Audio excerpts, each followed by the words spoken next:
Papakita ko sa inyo ang wool blanket. Ayan siya, ang laki ng butas niya. Hindi ko alam kung paano siya nabutas dahil sa paa ko lang naman ito nilalagay pag natutulog ako or mahigit 20 years na ito sa asawa ko. Ito yung blanket niya nung nasa military pa siya noon.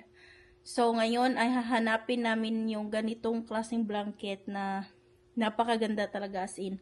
Kasi hindi ako makatulog maring kapag wala akong ganito yung type ng kumot na medyo ano siya ba, matalas yung hait, yung rough yung texture niya. Yun yung mga kumot na gusto ko ever since na bata pa ako. Lagi talaga akong may kumot sa paa ko. So hindi ako makatulog kung wala ito, kaya hahanapin natin doon sa store. So meron daw dito mga 40 minutes away, may mga surplus store ng mga military items. So pupuntahan namin doon kasama si Sir. So, let's go there, mga maring!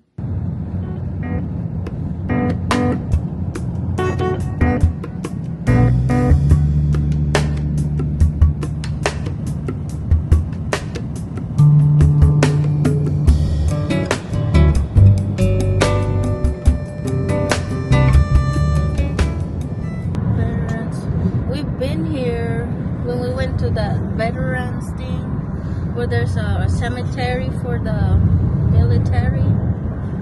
Where was, I think you have to turn to the left to go there. I used to work there.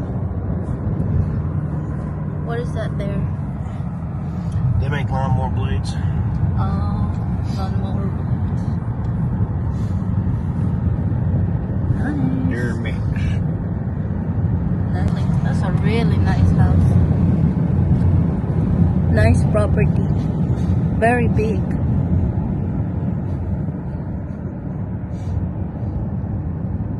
Oh, ang ganda ng flowers. Nice. What's going on here?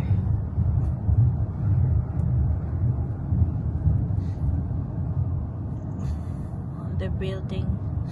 They're repairing the road. The sidewalk. There's an old house right there. Wow. Is that a house or a funeral home? That'd be a grand house if that's a house.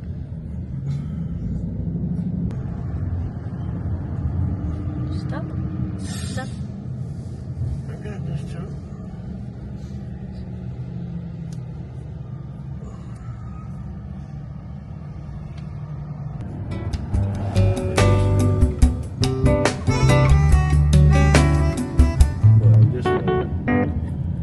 Traffic be coming, Bo, and you would have to.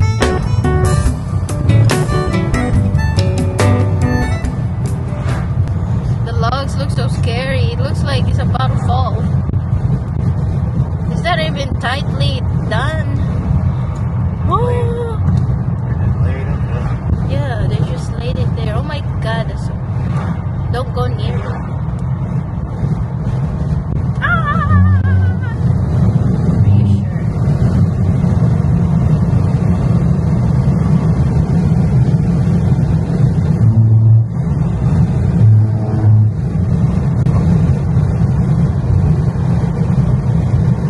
Dito na tayo, Marine. It's a store. I can't drink. Where is it at? Think Big, Emmanuel Covenant. Where is it at? Hmm? Yeah, where the fuck is it at? I think you're in the wrong place. Grocery.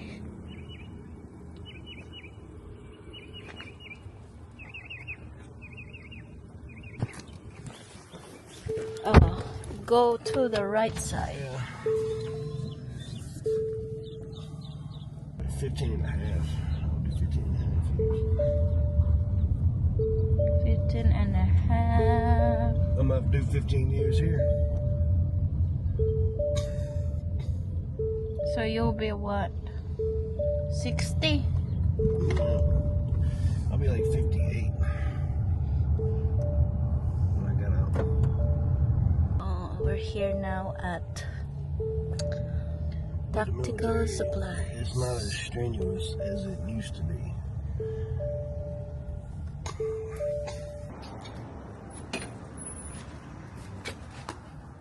There you go. Hey, I think I called yesterday about the wool blanket.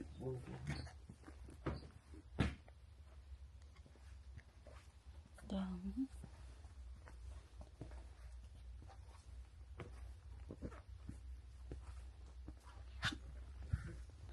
$69. Wow.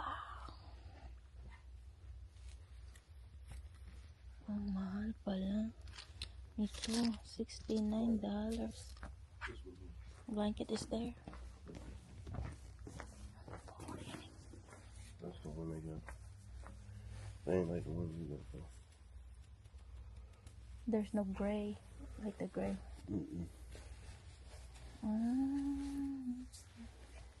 That's fine. Hmm? That's fine. That's fine. Just gonna look around again. Okay. I appreciate it. Thank you. Look at this. What's this for? Ammo pouch. Wow. $12. Yan, so ang daming mga pang ano. Ang mahal pala. $24. It's a lot.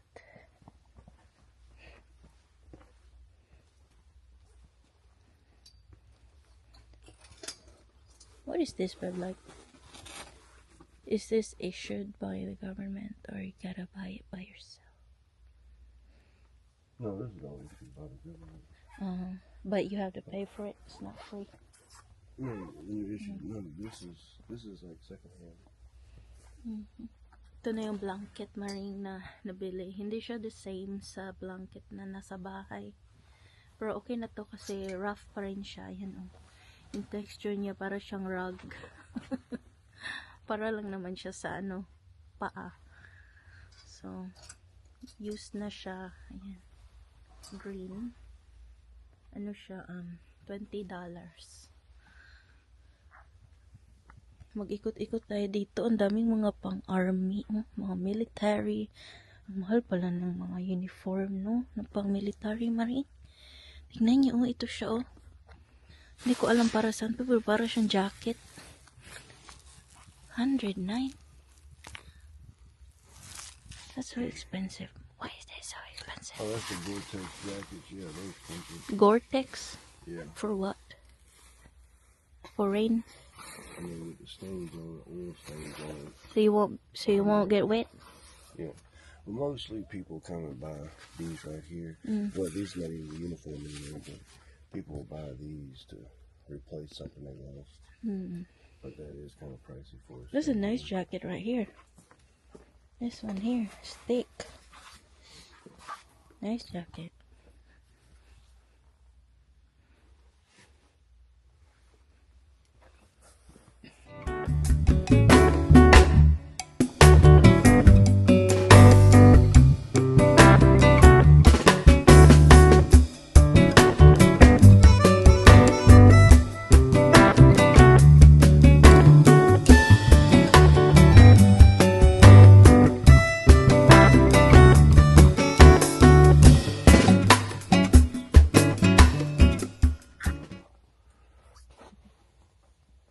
So if it's big on you, then it'll fit her. I'm trying to. Oh, sorry. It fits her. Pretty sure. Yeah, the arm wise, yeah. But here is kind of. I think it fits her, but very snug. Snug. Mm-hmm.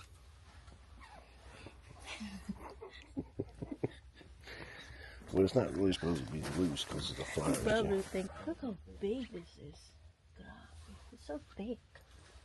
Grabe, ang laki maring oh. Jacket. Hindi ka talaga giginawin nito. Ayan. Grabe. My vest. Yung vest ay $39. Wow. Ang bigat. Yan siya. Nice. Grabe, parang pang matagalan talaga yung materials. Yan yung mga uniform na used. May pants din. Oh, nice pants. Cargo pants.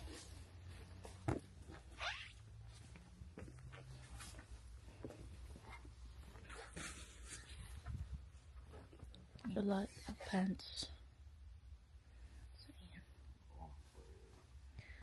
So, pumipili siya ng jacket para sa kanyang anak kasi magmi-military ang kanyang anak na babae. So, ayan, nice. Mga jacket. There's more here, back. Ganda ng jacket. Oh, $49.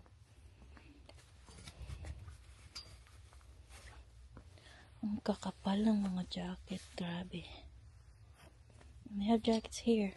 $49. Why is this so expensive? $49. Wow, look at this jumpsuit. It's so big. Ang laki-laki ng jumpsuit. Yan, oh. Tapos may mga bag doon. And pants. Mga pang-exercise. Ito pa siya jacket. Yan.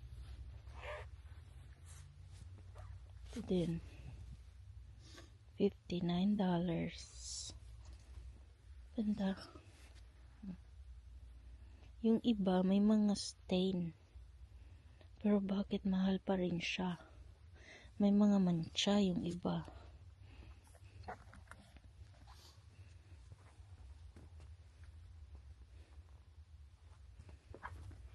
Wow, grabe. Paano ba to? Parang ano siya. Sleeping bags. Yan, may mga sleeping bags. Mga frames. Tsaka mga ganito. For exercise yata to. Mga pants. Ang mahal. At mga bag, ang lalaki ng mga bag. Look how big that bag is. Keep it under your arm. This looks like a rug. Feels like one. That's a big bag. Yeah. Don't hold it.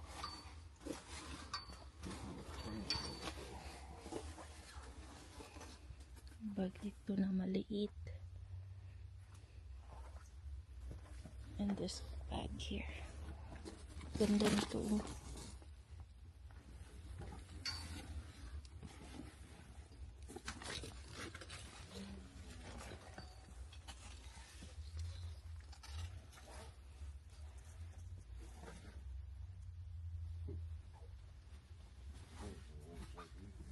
Grabe, ang laki ng bag, Maring. Laki ng bag.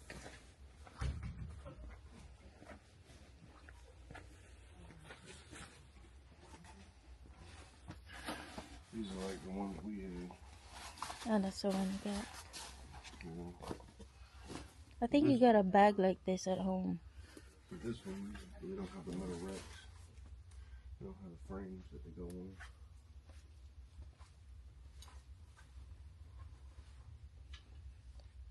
Tapos may mga boots sa likod.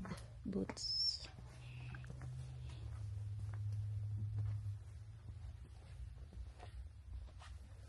This one. Should wear that. $29. Nice. That could fit her.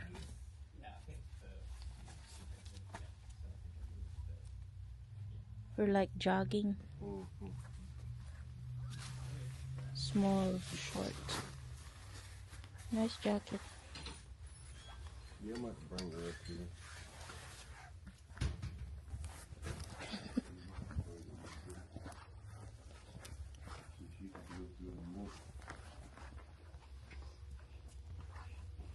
boots.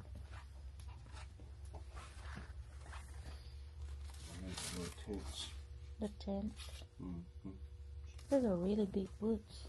Look at that. These are mock boots. Huh? The chemical boots. Oh. They go over top of your boots. Which still they're a little big. These are like well-built boots. Grabe, oh. Antigas.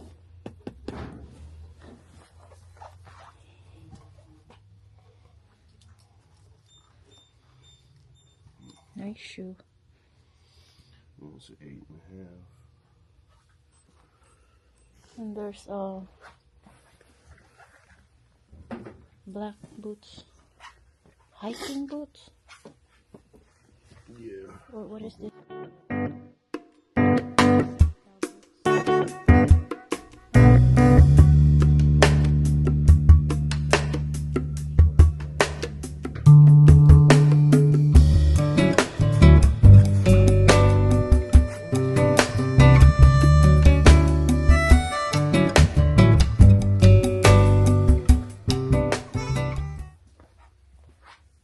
They have the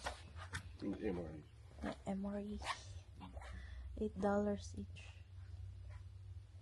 Mga ready to eat na pagkain. Yan ang laki nito. Beans with rice and bacon. Ang laki ng mga boots.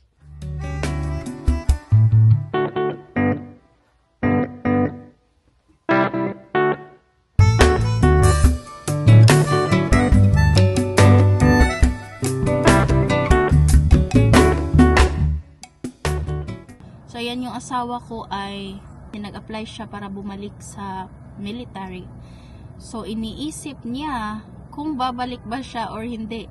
Kasi natawagan siya na pwede na siyang bumalik ulit at mag-training, mag-undergo ng mga exam ba or test, ayan. Iniisip pa niya kung babalik ba talaga siya or hindi. Nasa military siya noon pero nag-exit siya kasi naoperahan yung likod niya, kaya siya hindi na siya, kaya ilang years hindi siya nakabalik. Bata pa kasi siya noon, mga maring, nung nasa military siya. Doon siya na-assign sa South Korea at doon din siya na-injure. So naoperahan siya doon sa South Korea at saka bumalik siya dito. So yun, nag-stop na siya, hindi na siya bumalik ulit sa pagsusundalo.